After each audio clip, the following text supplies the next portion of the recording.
So hello there, hope you're all good. Welcome to another episode on the DNF1 F1 podcast. So it's just following the Easter bank holiday weekend, so I hope you're enjoying it wherever you are. Of course, we're still in lockdown at the moment in the UK, so hopefully everyone out there, wherever you are around the world listening, is safe, looking after yourself and following the appropriate guidelines set out by your respective government and health services.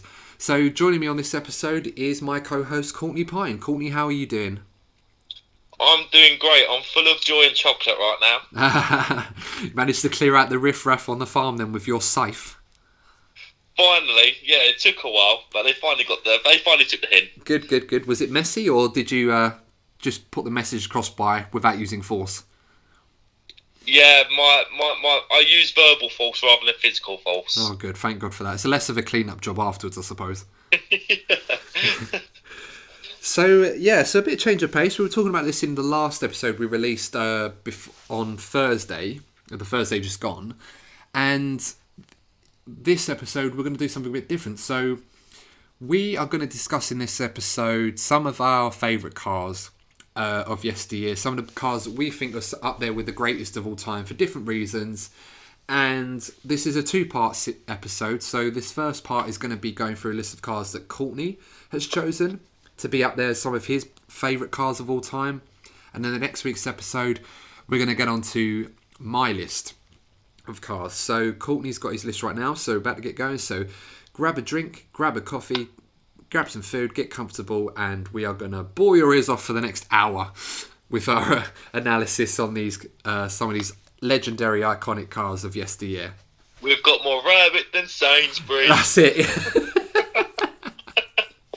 Did you just come up with that one off the top of your head, or did you have that written down? Well, yeah, I had it written on my hand. Yeah. Because imagine you just sitting there in your head while I'm talking, you're just going rabbit, rabbit, rabbit, rabbit, rabbit, like the old Chaz and Dave song. Good old Chaz and Dave. Oh, may rest in peace, Yeah. But no, I mean, they don't make music like that no more, do they? No. I'm not gonna lie to you, right? I still listen to Chaz and Dave. I don't care. I bet you do. It's the old East End jig in the pub. Got the old lager, go, yes. Put the old Chaz and put the madness. Where's the madness? Honestly, me and Cameron, after work on Saturday, we actually blurt out Chaz and Dave. What's your favourite Chaz and Dave song? Okay. See, Rabbit's good, but it's the mainstream one, isn't it? It's mainstream. Yeah. I like London Girls. I feel particularly Cockney when I sing London Girls. Oh, yeah. Give us a rendition. Give me a London girl every time. I'm gonna find one. I've made up my mind. Give me a London girl every time. I want a London girl. Yeah. Wow. Chocolate? Yeah, no, that's well done. Chocolate? Well done. And No Pleasing You tugs my heartstrings.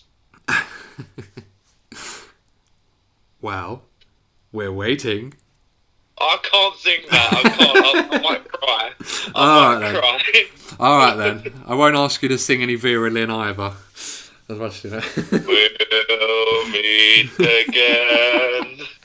Oh, that's it. That's what we're getting. Don't know where. No. Hey, she's an East End girl. Yeah, she is. Old Vera. Yeah, she was. Yeah. Plasto.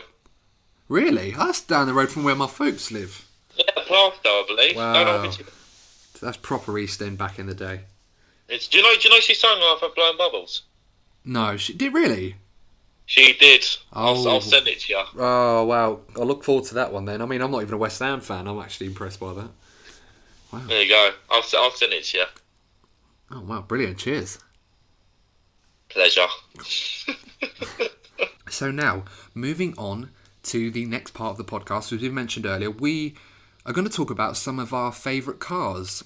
Give a little bit of a tech analysis as to what made these cars so special, and just really talk about how great they were in their own respective campaigns and why we consider them to be some of the best. So this week, I've asked Courtney to give me a list of some of his favourite cars, and obviously we're going to talk a little bit about why they were so great. And next week I'm going to do the same with mine. So, of course, for those of you that know us well or have listened to this podcast will know about certain teams that we are interested in more than others. Although I will admit, based on our interest, it's quite a varied list that Courtney has given me. So I'll congratulate him on that. And it's a very good list as well.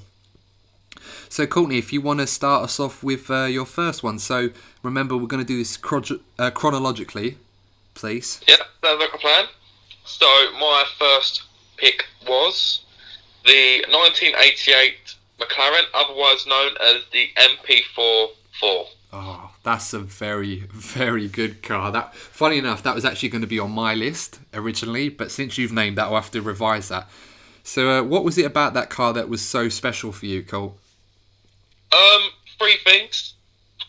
So, first of all, it was one of the most dominant, if not most dominant car in Formula One history.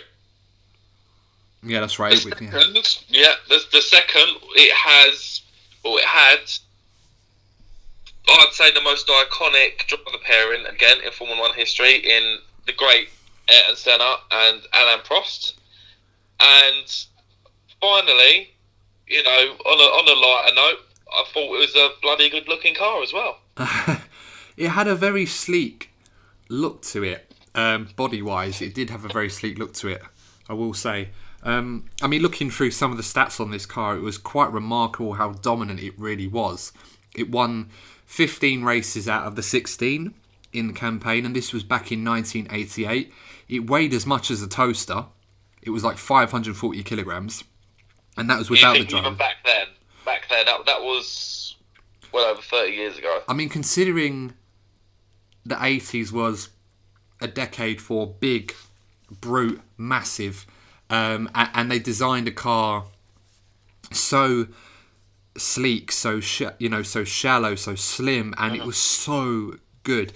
It was arguably one of the most, if not the most dominant cars in Formula One history.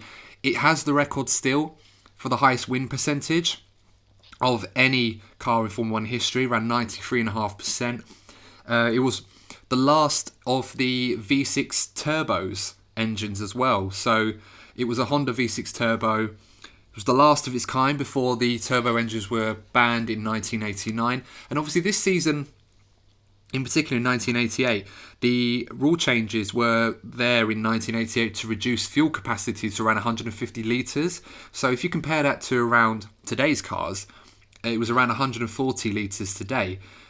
Fuel density is around 0.75 kilos per litre. So 105 kilograms these days, around 140 litres. So it's fairly close to the efficiency and fuel capacity of the modern day V6 turbos that we use now. Yeah.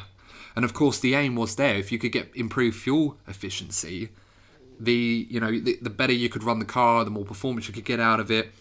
And as I said, the aim was to reduce it to that, and obviously have a mandatory 2.8 bar turbo boost limit. Get a bit ticky there, and to transition into the 1989 regulations where turbos would be banned. The only race, funny enough, that it lost at was in Monza in 1988, and Ayrton Senna was leading this race, and he had an incident where he tripped over Jean-Louis Chales's Williams whilst lapping him at Monza at the first chicane, a very anti-Rettifiglia. He just went too far into the first corner. That was the year that Enzo Ferrari died as well. It was, yeah. Yeah.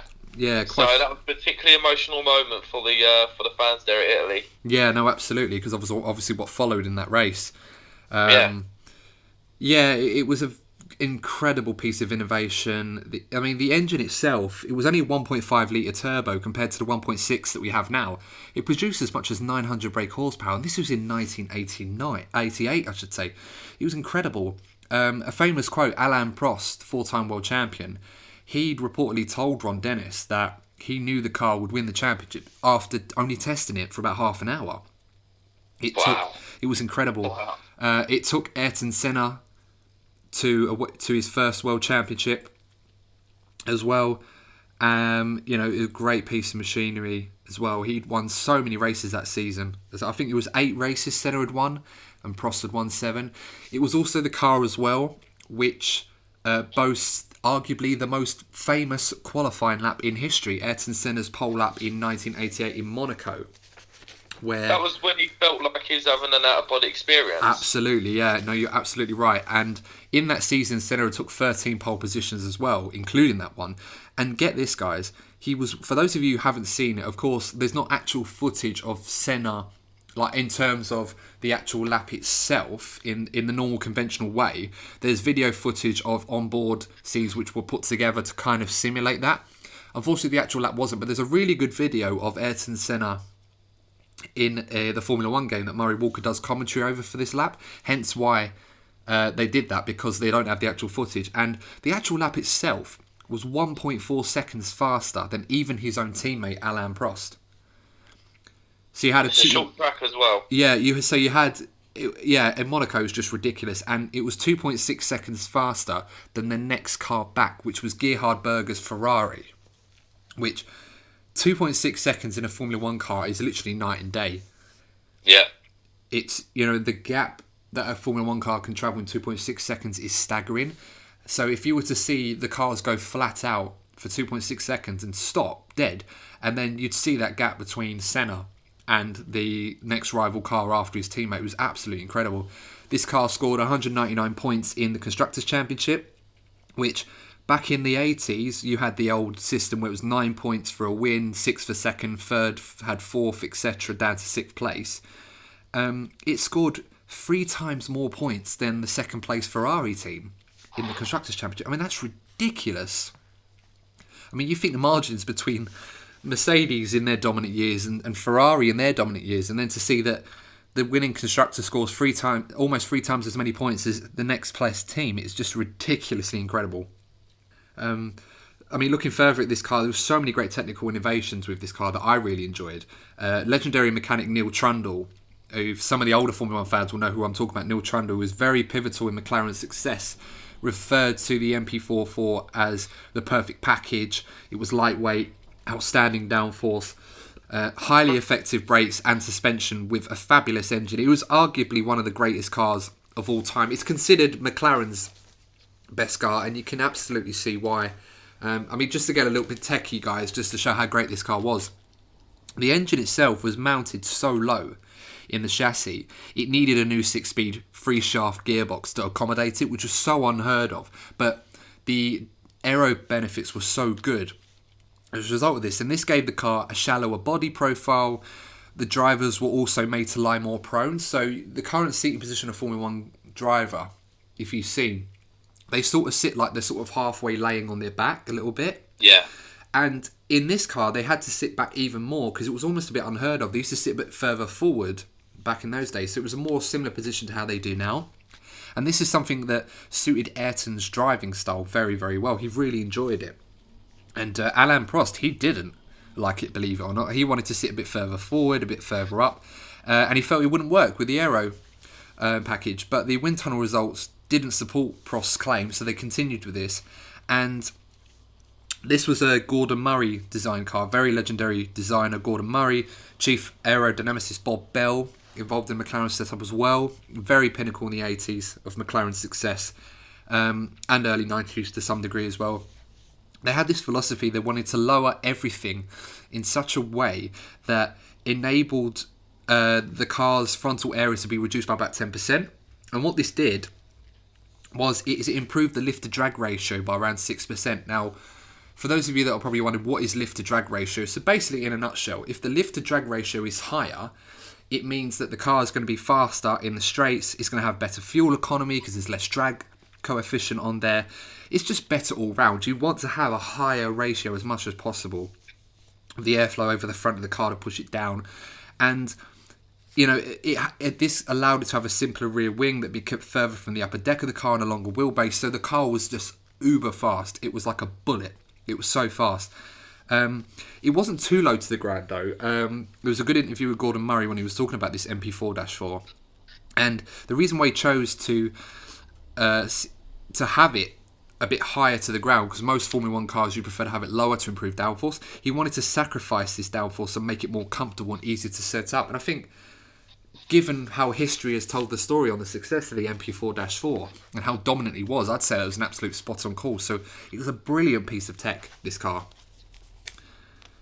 must say. I think 10 1-2 finishes in the season as well. The only car that was more successful in that regard since was the W05 in 2014 for Mercedes. The only car that's had more 1-2 finishes. It seemed that with the McLaren at that time, it just seemed that everything just pieced together perfectly. You know, all the concepts you've mentioned and the driver pairing, it seemed like everything was just. There's no such thing as perfection, particularly in Formula One. But I just felt in terms of putting everything together, that's as close as you can really get. I mean, we've seen. Yeah, you're right. We've seen in modern Formula One how Mercedes have dominated in recent years, and Ferrari had their period, as we mentioned. Red Bull had their period in the early 2010s, and to such a degree, the domination that the McLaren MP4-4 in 1988 had with Senna and Prost as a partnership, Ron Dennis at the helm, Turdin, Murray as well, working on the car. It was just an incredible piece of machinery. It all came together. It was like the perfect combination. It's kind of like, you're a cook and you've got fusion cuisine and you're trying to whip up this most amazing dish, and all the little elements on their own are good, but they're not great on their own. You put it all together and you end up producing the most amazing dish that you could think of. It's quite incredible. And prior to the turbo ban in 1988 did put a hamper to it to a degree, but it really summed up what was great about that Honda McLaren partnership. I think that's what made it famous, and something equally perhaps they struggled with when the partnership resumed back in 2014? Yeah, it was 2015. There was a lot of pressure on them. Yeah, so in 2015, so it was just so difficult for them to get that right, and so moving on to the next car after this. So what was that one, Courtney? It'll be the 1993 Williams. It's another good choice. I tell you what, I'd not seen this list too far in advance. When Courtney sent me this, I really did enjoy some of these cars. So you had the Williams FW15C for Williams, and this was the very much larger Renault V10 engine, 3.5 litres as well, so that definitely whipped up quite a noise, I will say. This one was a very dominant car as well. It got 10 out of 16 wins that season. It was driven by Alain Prost and a young Damon Hill. Damon Hill, yeah, that's it. Who was replacing... so Alain Prost was replacing Nigel Mansell, who was the champion back in 1992 with the FW14B Williams, which is another great car as well. But he went off to IndyCar after winning the 1992 F1 World Championship. He went off to IndyCar, and Riccardo Patrese... Riccardo Patrese was also his teammate as well, but he moved on. So yeah, Damon Hill, Alain Prost. Alain Prost had came back from a sabbatical, drove for one more season and won the World Championship. Quite dominant fashion as well, before hanging up his racing gloves once and for all. 15 pole positions out of 16 as well. Oh. Quite remarkable dominance. It was so fast. This was another brilliantly dominant car. It had double the number of points of the second place team, which was McLaren. It just made mincemeat of the field. It really did. And this car really personified how good electronic aids were, and that level of technology, which was banned subsequently in 1994, of course, with the controversy that followed, particularly with Benetton and a few other teams. But, I mean, I'm just going to run through the list of the bits of technology that this car had, the electrical aids. It had active ride, active suspension, traction control, anti-lock braking, a setup which could be adjusted between the corners. It also had the ability to stall the rear diffuser to reduce drag down the straights, and even had a switch between manual and automatic gear shifts. In terms of electronic goodies, this car is still considered one of the most advanced F1 cars of all time, and this is even including the brilliant pieces of machinery that we're seeing now in the turbo hybrid era. It literally would not look out of place compared to those cars. It was incredible. Now it's over 25 years ago. Yeah, exactly. I mean, this is kind of like looking at a picture of it in a top trumps and in your bedroom when you're like 6 years old. Of course, when this car was around, I was only 1 or 2, so I wouldn't have really seen it much live. But this was definitely a car for the ages. Believe it or not, though, this car, despite its dominance in qualifying and season, it only achieved one 1-2 finish of the year, believe it or not. This was at the French Grand Prix. So despite its dominance, it just really never got it together. I mean, it was an evolution of the 92 FW14B. I can tell already, Courtney, by that sigh, you were a bit surprised by that. Yeah. Yeah. I mean, I think that Senna would have outperformed these McLaren massively, but I've had a part to play in that though. Yeah, I mean, of course, there were a few races that season where, Senna was brilliant in there. Obviously, Ferrari was quick as well. Michael Schumacher had won in... so Michael Schumacher won in Estoril in 1993, that season. Yep. Funny enough, he actually beat Alain Prost in that race as well, in the Benetton. And obviously, the famous race in Donington, 1993 as well. Brilliant race that was with Ayrton Senna. Of course, if you haven't seen it, brilliant. Probably the best first lap you'll ever see in Formula 1, where Ayrton Senna in the wet, I think it was, 5th or 6th he was, and he came all the way into the lead in literally a few sectors. He ran away. Yeah, he just ran away with the race. It was incredible. One of the best wet weather performances I think I'd ever seen from any driver. Hence why a lot of people consider Ayrton to be the most talented Formula 1 driver, in some cases the greatest of all time, in some people's opinions. It was really incredible. But obviously we're talking about the Williams, so... yeah, I mean, the car itself was designed...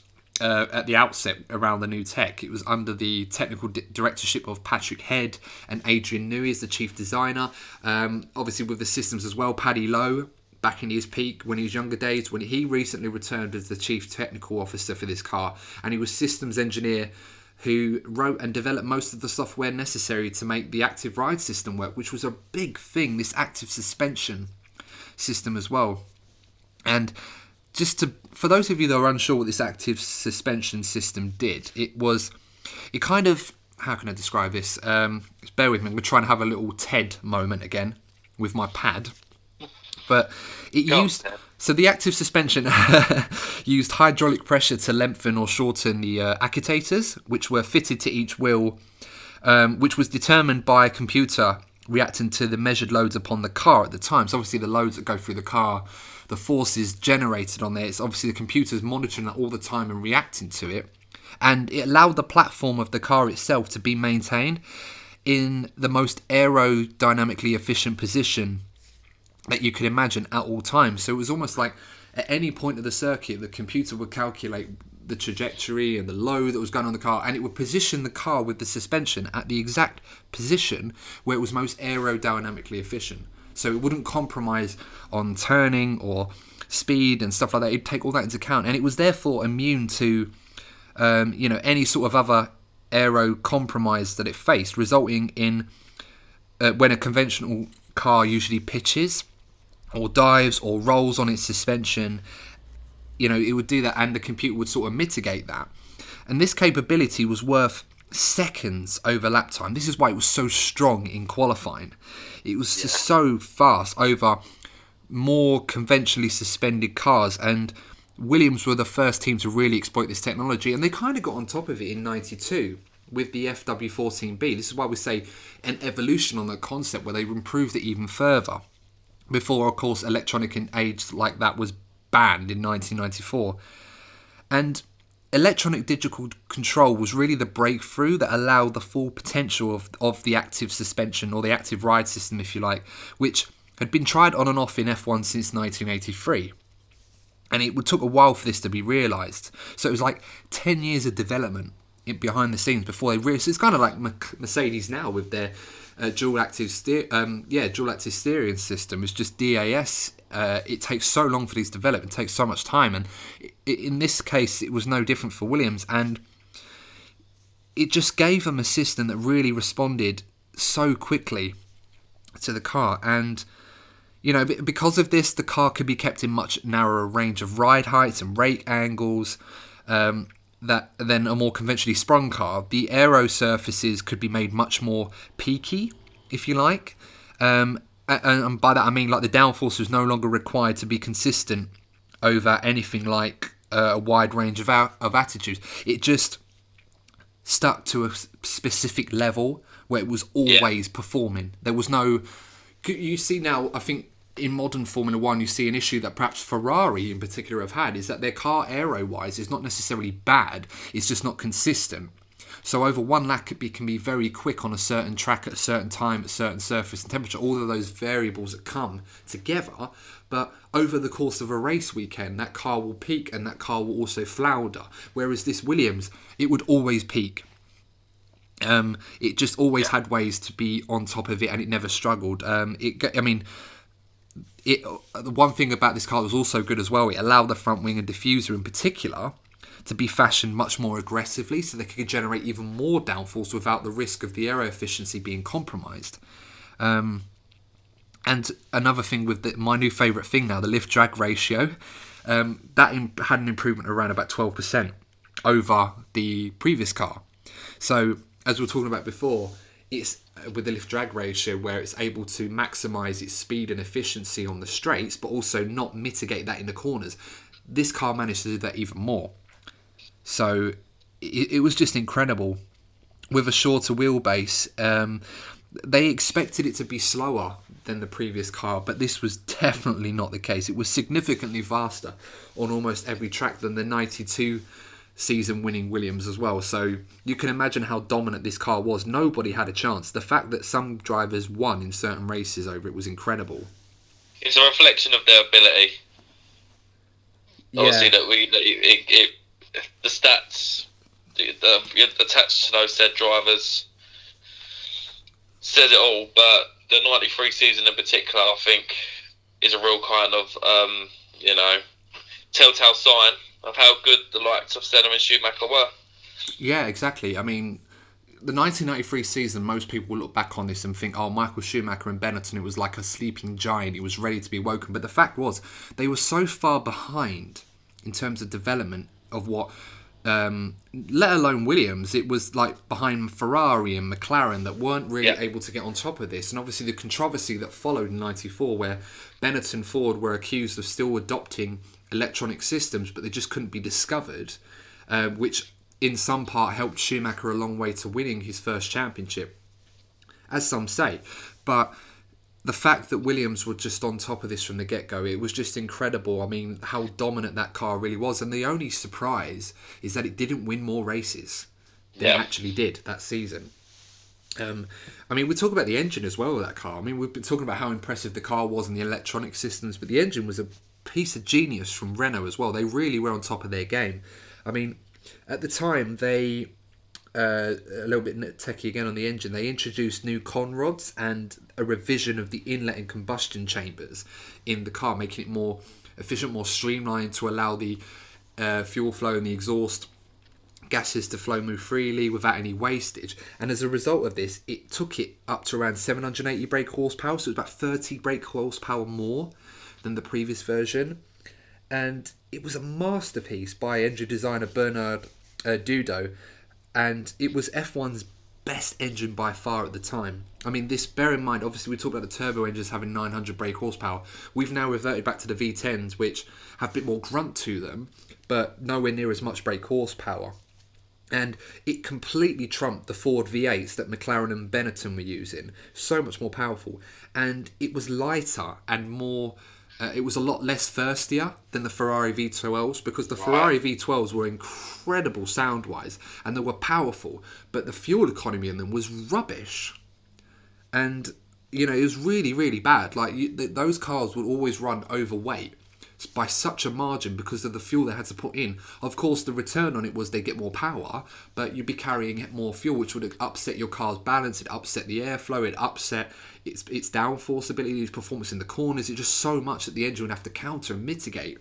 But the V10, the Renault 310 on that Williams FW15C was just incredible. And it was easy to see why this was the class of field. And it had a very nice livery as well, despite the ban on cigarette companies. That was the Sonic the Hedgehog car. Yeah, it was. In Donington it was. They ran that promotion back when Sonic 2 was released, I believe it was. Is that right? Yeah. Do you want to know something? I don't know if you know this. Well, I've said quite a lot on stuff with the Williams. So I feel like the fans and followers of this might want to listen to you say something on this. Did you know? Did you know that the '93 McLaren? I think you know the '93 McLaren. Mm-hmm. It actually had like a drawing of a squash hedgehog on it. Is that right? Yeah, honestly, if you look it up, it actually has what a squash hedgehog. I might try and find a picture of that. I'm going to put it up there. So listeners, yeah, if you're watching this video on YouTube, I'm going to put some of the pictures of some of the cars on this as well. But let us know. I'm going to see if Courtney's theory is proved correct. So yeah, let us know if you can see a picture of a squashed hedgehog on the car. I did not see that. Very eagle eye if that's the case. Yeah, they did. I think it's like a little subtle in joke within the team because the '93 Williams was very much known as the Sonic the Hedgehog. Yeah. Car because it was. I think Sega was one of the main sponsors. Yeah, that's right. Yeah, that's mad. I didn't realise that was the case. Yeah. I mean, obviously we don't endorse the harm of animals and stuff like that, but in terms of an advertisement, that's definitely something worth having a look for. I mean, another good thing about this car, actually, I should say, was power steering. Now, obviously the predecessor in '92 for the Williams didn't incorporate this as much, but the '93 car did. And this is quite a big thing, because you see this in Formula 1 cars now with power steering. This is why you see a lot of the younger drivers that are quite lean and quite slim, obviously being able to handle these beasts that are like 800 kilos, including the driver in them. They're really heavy now.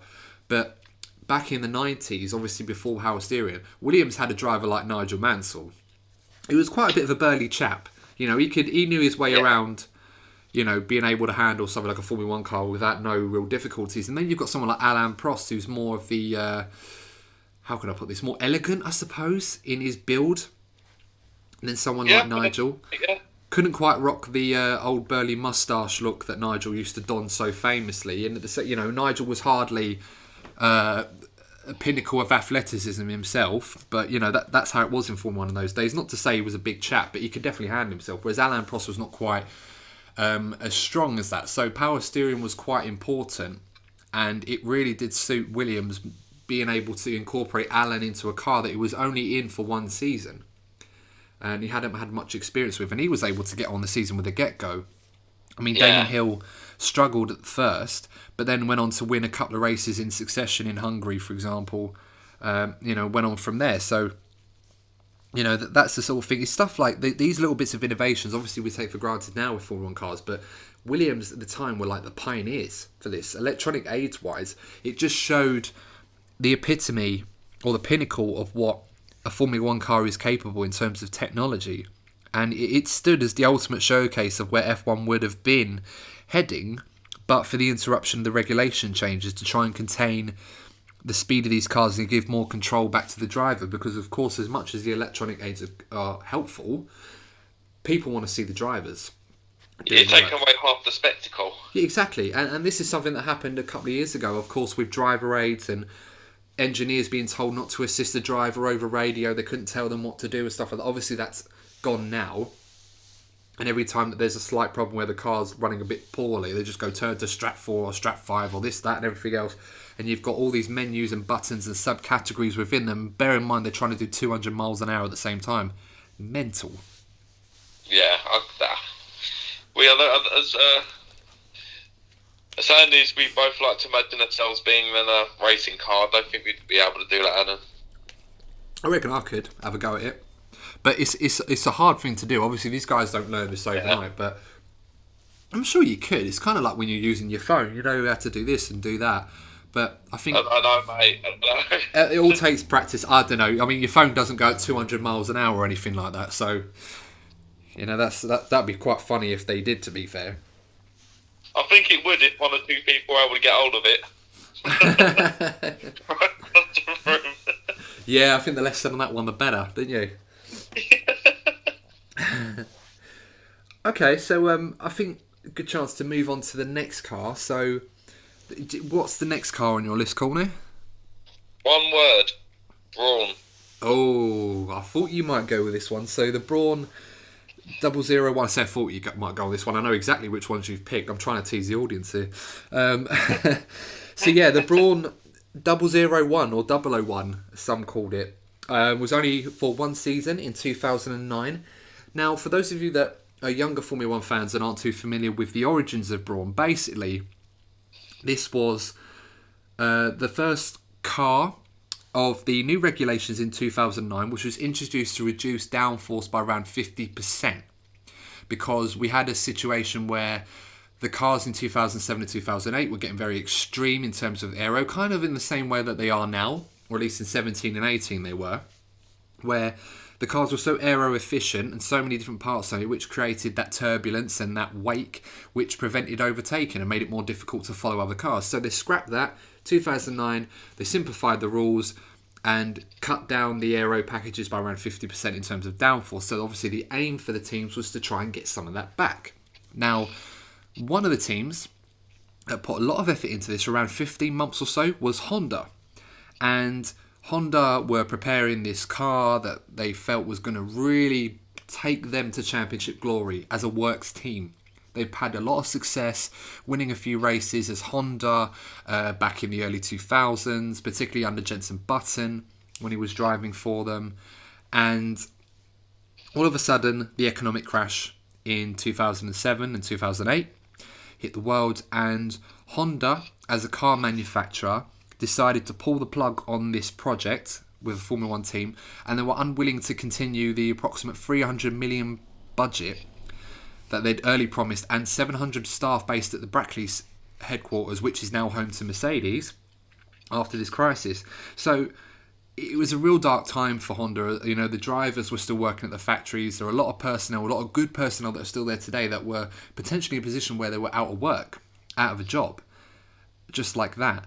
And it took a consortium led by Ross Brawn in a management buyout in 2009 to save this team. And then what followed was, if you agree, Courtney, was one of the fairy tale stories of Formula 1, almost equivalent to a Leicester winning the Premiership kind of situation. I think that's been quite a decent comparison, because you think about it, as you said, the employees and both the drivers didn't even think they'd have jobs going last season at one point. Yeah, it was a very dark time for them, and I think as a fan watching it at the time, you see teams coming and going for Formula 1 a lot. I mean, back then, Super Aguri were in Formula 1 for around 6 months before they had to pull the plug on that because they just lost funding altogether.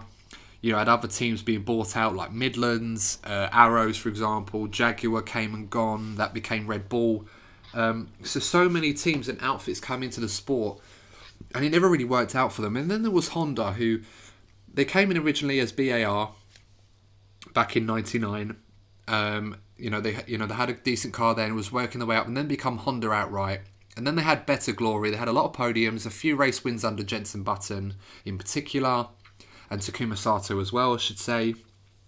And it got to this point where Honda were having a bit of a lull. You know, for a couple of years they were kind of a bit behind the pace. 07, 08 weren't great for them. They had that Planet Earth car, famously the Planet Earth livery for Jenson Button and Rubens Barrichello a year before, which everyone remembers that one if they saw that. The old Planet Earth livery was probably one of your favourites, wasn't it? You have to put that on the YouTube video. Oh yeah, I'm definitely going to include that livery. Yeah. That's definitely a legendary one. For people were saying it was slow deliberately because it ran on biofuels, or it was running fuel efficient, even though that wasn't the case. But you know, compared to petrol cars, but the world was a different place 10 years ago. It really was. It's amazing how it's changed in that regard. But so from out of the doldrums really came the Brawn 001, and this car was incredible. In the first test in Jerez, when they tested it, the car was 0.8 of a second faster on outright pace than anything else we'd seen. It was almost like everyone was scratching their heads thinking, what? This team has just about made it, not even sure if they're going to be able to make it to the next test in Bahrain, and it was like nearly a second faster than everyone else. You just couldn't believe it. It was amazing. I mean, I remember it because I wasn't as much into the testing back then, but I remember seeing how it all turned out in Australia, and I was shocked, flabbergasted. I'd say. Yeah, I mean, it started with a 1-2 in that race. It had 4 1-2 finishes that season, 5 pole positions. It won 8 out of the 17 races. Of course, 6 out of the first 7 were won by Jenson Button. And of course, memorably, quite famously, he won 6 out of the first 7 races with the exclusion of China, which he come third in. That was won by Sebastian Vettel in the Red Bull, their first victory. And after that, he never won a race after the first 7 races, and he went on to win the World Championship. They won the Constructors' Championship ahead of Red Bull. Jenson, as I said, was champion that season. Rubens come third in that season as well. And this was a very interesting car. You know, they had Jörg Zander and Loic Bijois as the chief designers. They did a great job, despite Ross Brawn joining the project quite late on with the car. He was very heavily involved afterwards. But this was an interesting car for a lot of reasons. And one feature that obviously a lot of people still talk about today was the double diffuser system, or the double-decker diffuser, they like to call. And of course, Courtney, I'm sure you've heard of this double diffuser that Brawn's championship success was owed a lot to. And it's really interesting. So the story behind this was in 2009, the regulations regarding the diffuser had quite limited dimensions to it, of its main part of it. And the dimensions were around about 1,000 millimetres in width, 300 millimetres length, 175 millimetres in height. And this was part of the overall downforce reduction project. And the idea with the diffuser was all the channels on all the cars had to be the same, with no difference in height between the main central section and the side channels. So obviously the airflow would be, the parts would be equidistant, similar in its dimensions, so that the airflow wouldn't be too different from car to car. They wanted to try and make it a standard part. Now, that was what they had in the rules. The problem is that there was quite a big loophole with this, and this was exploited very much so by Brawn, Williams and Toyota. Now, if you remember back in the 2009 season, those were the 3 teams which were very, very quick at the start of the season. Yeah. Especially Toyota, as well as Brawn. Toyota were arguably the second best team before Red Bull got their act together, and then Ferrari and McLaren eventually. I remember the phrase that was thrown around a lot that season. I don't know if you remember. Remember the trolley train? Yes. Well, no, that trolley train was made famous before that, but I understand what you mean. Like, because I think trolley train was very much. Because didn't he get pole position in Malaysia? Well, I might be wrong, but I know they were at like front row of the grid regulars Toyota that season. Yeah, it was quite standing. But the loophole... The trolley train became like a regular feature in races that season, no? It was before memes were a thing, but it was definitely a meme ahead of its time. It really was, the trolley train. For those who don't know, the trolley train used to be used when... Y'all know trolley used to be a great qualifier. And it was a great F1 driver. He drove for Renault, won a few races, won the Monaco Grand Prix in 2005, I think 2006. One of them. And... he was a very good driver who had a very good start ability. He was good at starting off the line. And he'd get into a position in the race where his car was slower than some of the guys behind him. But he'd end up developing a train of around, and I'm not exaggerating this, as much as 8 or 9 cars. So half the field's literally following him in a train, all within a couple of seconds of each other. And if you were stuck in the middle of it, it was an absolute nightmare. But it was almost quite funny to watch. I'm not wrong in saying, am I, Colt?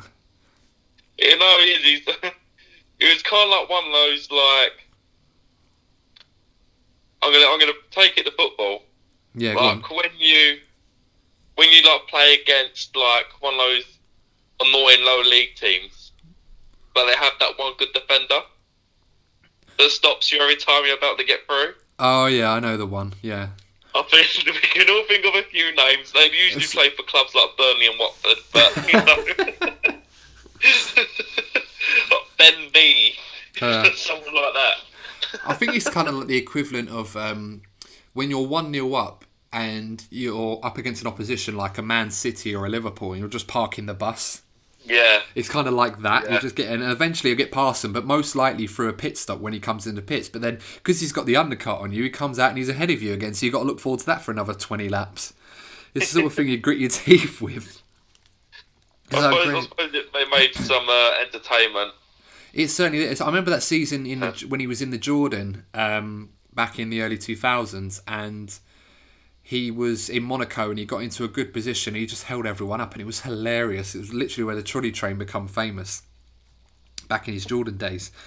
So, back with Brawn. So the loophole that Brawn had exploited was that they were able to use a hole in the floor of the car, and this allowed them to channel air up a ramp, which acted as a second diffuser.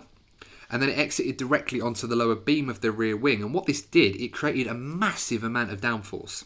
It really did. It was as much as about 20-30% of downforce on this car was generated from this little hole that served like that little piece of innovation. And it helped Brawn in testing to lap over 8/10 of a second faster than anyone else in that first test. I mean, as I said, Williams and Toyota did this too, but it weren't as effective. I mean, Toyota went as far as even doing a triple diffuse on their system with multiple holes, and a lot of teams were so shocked by this that they complained to the FIA saying it weren't illegal. It was, technically speaking, whilst they were complying with the rules, they technically weren't as well in terms of the diffuser dimensions. But they pushed the boundaries, like they played with the line, didn't they? Like, just that was incredible. Found the perfect. Yeah. No, it was an incredible piece of innovation on this car, and it served them so well. This is why they were so strong at the start of the season, and then obviously it fell away, but the damage was already done by the time the other teams had caught up. I mean, Red Bull was far and away the fastest car in 2009, which obviously preceded its success of domination for the 4 seasons that followed it, in 2010 to 2013, I should say. But yeah, the damage was already done, and other teams tried to incorporate the systems, but it was too late by then. So it was brilliant. The car was designed so long ahead, so this was always going to be a great car under the regulations, regardless of the situation financially with the team's backing. I mean, when the car was ready to go, Honda was still interested and they were really excited, but obviously they felt with such a massive rule change and the amount of money required to make that work, they obviously decided not to take the gamble, and it's such a shame for them because they ended up losing out on winning a world championship. Yeah. As a result. Very true. Because of Honda pulling out, obviously the engine situation was a big thing as well, and obviously this did help for Brawn. They had offers from Ferrari and Mercedes to have engines put into their car, but the Mercedes engine was a lot easier to integrate into the existing car, although they did have to make changes to the gearbox position there to accommodate the engine. So I don't know if you know this, Courtney, but I didn't know. A team like Force India, for example, who was also a Mercedes customer team like McLaren were as well, they had to adopt a standard McLaren design transmission, whereas Brawn made their own version in-house. So McLaren would obviously take precedent in terms of what Mercedes had to do. They would follow McLaren's lead on this through their technical partnership that they had back then for 15 years, which was so legendary at the time. And because of that, Force India had to adopt this, but Brawn decided not to go that way. They decided to, build their own in-house transmission, move their gearbox position, which really, it did work out for them. It really helped them out a lot in that regard. And it was another one of their key strengths of their car, which a lot of people mostly focus on the diffuser, but they tend to neglect the expertise with their engine system. Another good thing about this car that I did find very interesting from 2009 was the Kinetic energy recovery system, or the KERS system, as it was. So the modern Formula 1 fans will know about the energy recovery system, or ERS, if you like now, the ERS. But back in 2009, there's a new system which wasn't mandatory. Some teams had it, some teams didn't. And the KERS system was kinetic energy recovery. So obviously the car's under braking. The traditional system now is the car is under braking would use that kinetic energy and that heat made from braking and turn that energy into electrical energy, which was used to be stored up in a battery and a motor which weighed about 30 kilograms, which is stuck in the back of the car. And that could be used for around 6.6 seconds a lap. It had as much juice as that much. And what it did is when you press this button, you could use it at any point during the lap, and it was worth around 80 brake horsepower. So not bad. I mean, enough power. I enjoyed using KERS on the 2009 Formula 1 game. Yeah, it was one of those where it was quite a clever system to use, and I always found it was better when you're accelerating. Yeah. So, in the lower gears accelerating, you'd have much better acceleration. The higher gears, I never really found its value too much, but that's what it did. And some teams decided to run it, some teams decided not to run it, and Braun quite famously chose not to because they felt that having the extra 30 kilograms they'd have to carry over the lap. And obviously that's the payback. You have the extra power to use, which is free energy to use, but you've got to carry that 30 kilogram box the whole lap, and that could mean a lot in a Formula 1 car. I mean, it's worth a good couple of attempts, half a second lap in some cases. And Ross Brawn felt that it wouldn't work for them. And as a result, what they did with that free weight that they could use, because they have to meet a weight limit, of course. They're not just going to carry 30 kilograms for the sake of it. So they decided to add more ballast in more efficient places, like, for example, the front of the car. And this improved the weight distribution. So ballast, for Formula 1 fans who don't know much about ballast, it's tungsten weights that are added in certain parts of the car to improve handling more than anything else. And Braun decided, instead of running this 30 kilogram energy recovery system, they felt they'd get more benefit by running extra ballast on the car towards the front end, and it improved front end performance as well. So they had the rear end performance from the diffuser and then the front end performance from the extra ballast, and the combination of that worked out really well for them. So it can work, and it was quite amazing that a team that didn't use this kinetic energy recovery system won the championship. And you had teams like Ferrari and McLaren that did use the kinetic energy recovery system, and they're just scratching their heads as to how to do it because they'd built their car around it to accommodate it, and all of a sudden they found out that the better idea was to sacrifice that extra boost, but you'd have a better all-round car and less weight to carry. Well, the 2009 McLaren, they struggled a lot at the start of the season. But Lewis called it a dog of a car, quote unquote. And the reason for that was they focused a lot on their 2008 car, and in a way so did Ferrari. And I think they kind of got caught with their pants down on these regulation changes because they weren't massive changes. The cars obviously changed a lot, but it was mostly focused around downforce. And they thought that, we can get around that. We'll just use bits of innovation. But those cars in 2008 were so advanced because of the championship battles they had in 07 and 08. It really hit them. Whereas a team like Braun, obviously known as Honda, and teams like Williams, Toyota, even Red Bull, they were able to build their cars that were more efficient, where they didn't have to rely on certain innovations like curves as much to actually get the benefit. And that's why they were so quick at the start of the season. And obviously as the championship went on, it was too late for anyone to catch them up. So, a bit of a tech analysis on the fairy tale story there. It's a bit more than just a double diffuser, that Braun, but it was a very impressive car at its time. Mm-hmm. Really was. And Jenson Button still says it's still one of the most fun cars he's ever driven. So, I mean, it's on the F1 2018 and 19 game as well, and I've driven on it on the game, and I think it's a pretty good car as well. It handles pretty well. Around about 7 seconds slower, though, than the current Formula 1 car. Then that just shows how much performance has changed in such a short time. But, of course, the aerodynamic efficiency and downforce difference generated between the two cars from 2009 to 2019 is, as I said, night and day, really. So, last but not least, we're going to go to Courtney's final car now. And so, Courtney, which is the last car on your list? My final choice is the 2014 Mercedes. Ooh, so the W05 hybrid then. Any particular reason? Any particular reason why you chose this one? Of course, there's plenty of Mercedes cars that have dominated in this turbo hybrid era since 2014, winning every championship, drivers and constructors since. So why the 2014 one, the one that started it all? I think mainly because, from a personal perspective, I sat through 4 years of Red Bull and Sebastian Vettel dominance, and I thought, this is never going to end. This is just going to go on and on and on. And as a Lewis Hamilton fan, it was becoming, a bit despairing.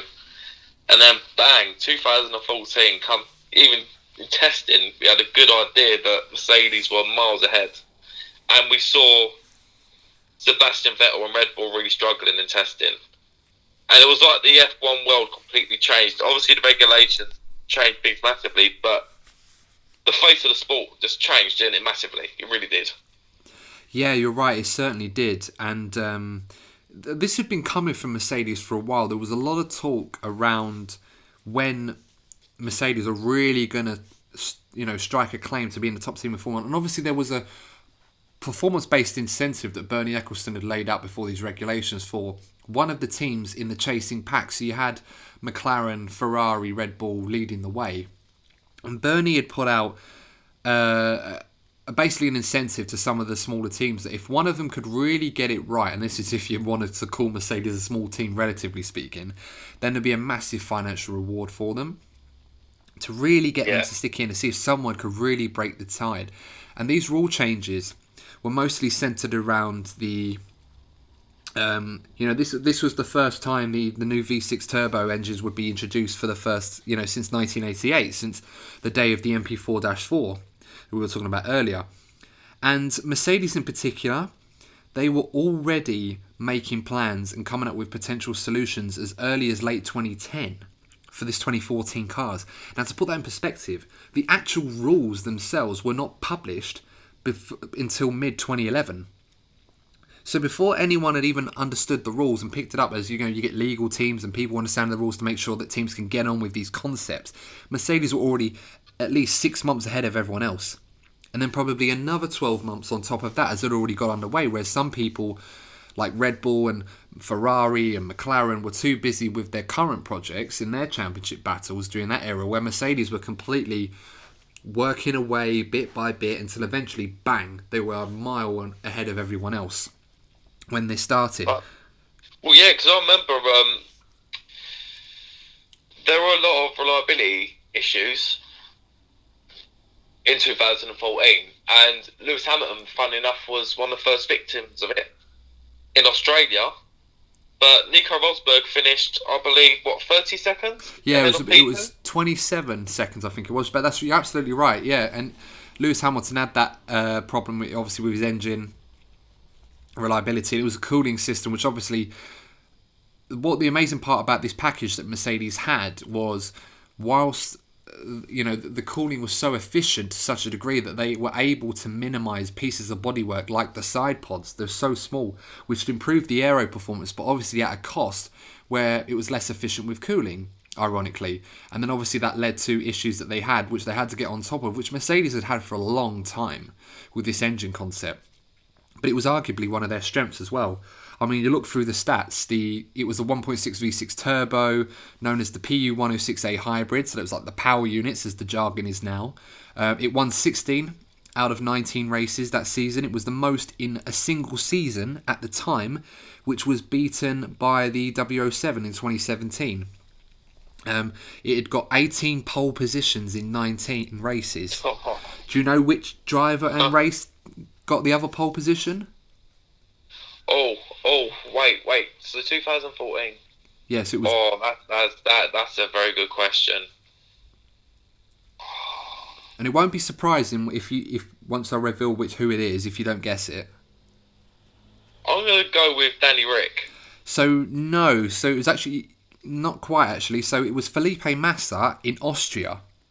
So a very power sensitive track, relying on a Mercedes powered car, and the Williams obviously not great in corners, but it was the car that challenged the Mercedes. They come second in the constructors that year, and you obviously had races in Austria and obviously the British Grand Prix where Bottas and Massa really took it to the Mercedes, and everyone was getting excited. And then obviously their performance dropped off because they just couldn't sustain it throughout the race. They just made mistakes. But it was just how dominant they were. They had 11 1-2 finishes that season, which was the record until the following year, where the W06 won 12 1-2 finishes, which still stands as the record. It's got the most Constructors' Championship points ever of any car. Even if you take into consideration the F2004 with all the points being revised, because they changed that. But if you revise the point system for 2004 to be the same as now, it would still been better than the F2004. It got 12 front row lockouts. Don't forget it was a double points finish though in Abu Dhabi. Yes, that's right. But I think that that's also a good point as well. But it still would have been more even if you took that out. Yeah. It had 12 front row lockouts. Hamilton won 11 races that season, which is still the most that he's won in a season. Of course, the record being 13 by Michael Schumacher in a single season. Rosberg had 5 wins that year. By the halfway point in that season, Mercedes had won all but one race, with the exception of Canada. Yes, that's right. And do you remember who that was? Yeah, that was Daniel Ricciardo's first win. Very good, very good. Yes, Daniel Ricciardo. So obviously won 2 races that year. Won that. Was it 2? Or was it 3 races he won? He won 3. He won 3. Yeah, because Sebastian didn't win. Sebastian Vettel didn't win a race. That's right, and he won in Belgium and what was the third one? Was it Singapore? I can't remember what the third one was. Hungary? Yes, it was. No, that's right. You're right, because this was the famous race where him, Alonso, and was it Rosberg were all battling, and Alonso got ahead of Rosberg. Oh, Lewis. It was Lewis. Lewis, sorry, excuse me. Yeah. So got ahead of Lewis on the tyres. It looked like Alonso was going to win, and Daniel Ricciardo was on fresh tyres, and he completely got through Hamilton, and because Hamilton had no tyres, and then he got past Alonso just before the last lap. So this was really the season where Daniel Ricciardo stepped up from the Toro Rosso into the Red Bull and completely was brilliant. You know, he won so many great races that season. Quite memorable for that, almost as much as Mercedes for dominating it in a weird way. It was the highlight. It was. You know what? Because I look back on that season as a fan, and I look back on it, and I just think it was either a Mercedes driver. But Daniel Ricciardo was there. The moment Mercedes tripped over themselves, yes, Daniel Ricciardo was there to pick up the pieces. Yeah, and he does that better than probably almost anybody really in the current grid. Yeah. Perhaps with the exception of Lewis Hamilton, you know, just being able to pick up wins in races you're not expected to win, but then when the opportunity comes, he's there more often than not. It's quite a great ability to have. Not a lot of drivers have this. It was another great car designed by Aldo Costa, Jeff Willis, another good car from him, and Paddy Lowe was very involved. Paddy probably at the peak of his powers at this time. But it was so... I mean, the big strength of this car was the engine. No doubt about it. It was way ahead of the other teams in terms of engine tech. As I talked about before, they had revised airflow systems in the car, which it allowed more refined pipe work, which resulted in less turbo lag. So obviously with turbos, with the airflow, you get a bit of a lag between changing. You know, you build up your revs to a certain point and the car doesn't really go. And then as soon as you get to the top of the revs, before changing gear, it just boofs. You feel like you're being hit by a rocket. This Mercedes used to do that immediately. It was like, bam, you know. You'd feel like, oh my God, what is that pushing behind me? Because that was the Mercedes in a nutshell. And it resulted in less harvested power being required from the energy recovery system unit to keep the turbine in the engine spooled off the throttle. So what this meant was it improved efficiency, the car had more power, and it used a lot less fuel. It was so efficient in terms of its fuel economy. The rules back then was 100 kilograms of fuel per race. They had to carry the fuel from start to finish. There was no refueling, and it had to maintain an efficiency gain of around 30%. Now do you remember the Italian Grand Prix? I think it was in 2015. So not necessarily this car, but Mercedes were dominating. And they did the same the year before as well, where they dominated the race by like half a minute. And they were running in lean fuel mix. Because they just had so much spare fuel they didn't really need. Do you remember? I think Rosberg was talking about it. Because that was a particularly power/fuel sensitive track, isn't it? Yeah, and they dominated so much. So far ahead. Yeah. And they just ran in lower fuel mix, and they had so much of it. It was ridiculous. And as an advantage of that, you can run less fuel. If your car's more economically sound with fuel, you can just run less of it, which makes it lighter, easier to handle. It gives you more options in the race. With this engine design, they allowed the engine compressor to be further away from the turbine, so further forward. And what this meant was the turbine was usually spun by the exhaust gases, the hot exhaust gases in the car. And the W5, it had a smaller intercooler to maintain that temperature because it was so more efficient and to keep it under control. So what this meant was the Mercs could run with the smaller side pods, as I was talking about earlier, and it improved the aero performance, which, you know, it improves the airflow of the car, it's less drag, more downforce, and it gave them so many more options. But obviously the downside was, because of that, they missed opportunities for the cooling, which obviously resulted in some retirements that Lewis had in that year. And it was a concept that really hurt them, if anything, in the years to come in terms of their cooling issues, which took them a while to get on top of, if you remember. I think really until this, I'd say properly only until like the season had just finished. Yeah. But even then, there were races like Austria where they struggled. Yeah, no, you're right, yeah. I mean, 2016, Lewis had problems with the engine as well for the same thing. It really hit him a lot, which cost him that championship, arguably, at the time. Yeah.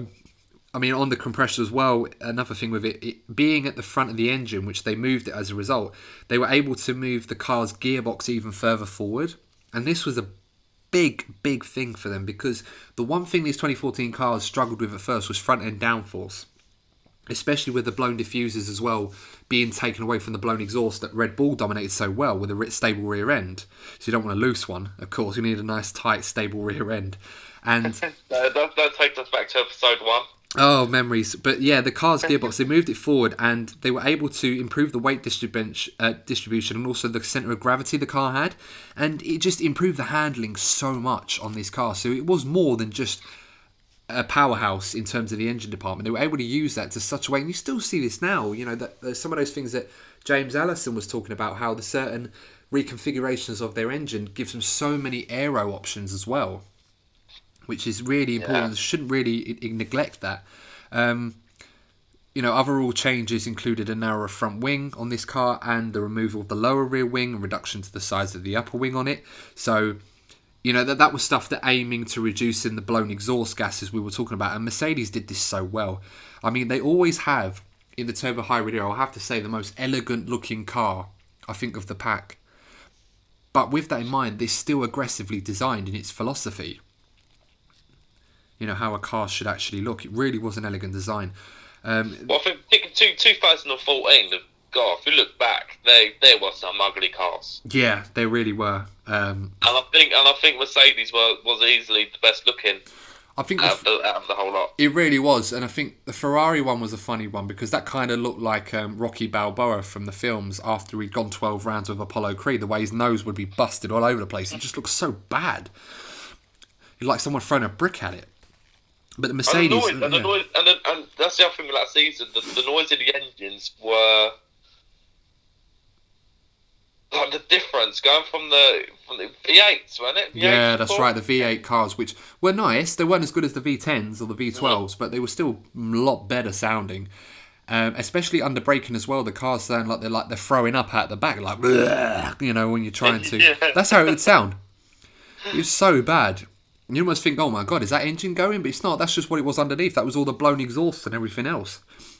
You know, if you guys still watching this, like you listen back to some of the cars in the V8 era, you listen to the Red Bull, especially when it's under braking and it goes past you, the sound of those blown exhausts, it sounds like someone's throwing up out the back of them. It's really bad. And they're sort of eating popping candy at the same time. Like, you know, while it's doing that. It was so bad. But, you know, that's what it was at the time. I mean, the power unit was incredible. They estimated it was around 50 to 70 brake horsepower, more than all the other engine suppliers, which is insane. I mean, the equivalent brake horsepower that much in those cars, you're talking 3/4 of a second in some cases, maybe more than that. And the beauty of this is that Mercedes could use this to run the car at higher downforce setup at tracks like Monaco or Singapore, for example, if they needed to. And the extra power would help them combat the increased drag that they would be facing, which in turn would be even better for them, because obviously the more drag you have, the better the car's going to be in the corners and slowing down and all that stuff. So that just suited them to a T. There's so many options. I mean, Christian Horner even said that the Red Bull boss, he said that Mercedes were around a second a lap faster on the straights than the Red Bulls were, which that's just ridiculous. In Formula 1 terms, that's massive. Yeah, in Formula 1, that's absolutely mental. Like a second on raw pace alone. Could you imagine being Sebastian Vettel in 2014, getting into that Red Bull and realising you're already a second behind the Mercedes before you even turned the corner because of the difference in power? I mean, the Renault engine was not bad back in the V8 days, but compared to the Mercedes engine, it was just it's like Formula 1 versus GP2, or like Fernando Alonso said, like the GP2 engine thing with Honda. It is literally the equivalent to that. It's just a different league, but I mean, what a car. So so I think we've probably talked your ears off enough, guys, for this, so thanks for bearing with us. So those were some of the cars that Courtney has mentioned in his list. Some quite iconic and amazingly innovative pieces of machinery. I'm sure you'll agree. So this time next week, we'll be doing the next second part of this one, just to recap you, and we'll be going through some of the cars that I hold quite dearly to my heart as some of the greatest innovative pieces of machinery that Formula 1 that Courtney hasn't already named. He'd already taken half my list, so... Does, bro. This is what happens when you let someone go first. No, I'm going to behave. Yeah. Have you ever heard of lineups before? In what sense? I'm not going to elaborate. I'm just going to leave that there. All right, then. I'll let the followers and listeners to dwell on that one then and scar them mentally rather than us do it for them. So, on that note, I think it's a good time to say goodbye. Don't forget to check us out on social media, guys. We mentioned before.